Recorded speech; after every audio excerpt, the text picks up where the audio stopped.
My name is Mikayla Arciaga. I'm the Georgia Director of Advocacy for IDRA. We are an education policy and advocacy nonprofit with over 50 years of experience advocating for the rights of multilingual learners across the Southeast, and we are here in full support of House Bill 127. I'm also a former high school teacher who served many students who were multilingual learners and students with IEPs and the overlap in between there. So this is an issue that's near and dear to my heart. We are actually now 6th largest population of multilingual learners in the country.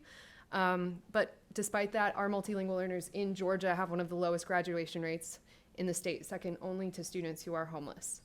And this should not be taken as a characterization of our students, but more spark reflection on how we are serving our students who are, in this space, particularly excluded.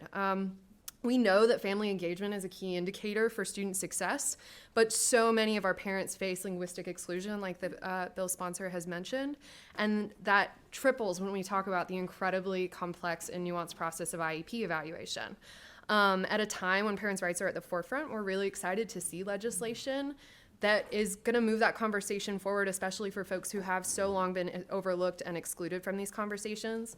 We feel very confidently that this bill will eliminate a barrier for particularly vulnerable groups of our students and their families, and hope that y'all will vote do pass and pass this on to full committee to move that conversation forward further. I'd also like to address Representative Adena's comment or question around to the extent possible. That is some just coverage language, just given the number of languages that are spoke by our districts. What we do every year, the district is supposed to administer a home language survey to determine what languages are spoke within their school districts, and then to the extent possible, based on certain tiering of just how many students there are speaking those languages, try to provide services in those languages to those students.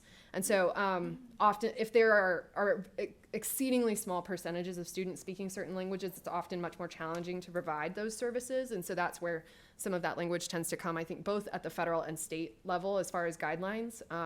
Georgia DOE actually has quite a robust set of recommendations as to how to better support the parents of English learners. And so I can forward that guideline on that, why they use that language. There's a more robust explanation from the department in particular, if that would be helpful.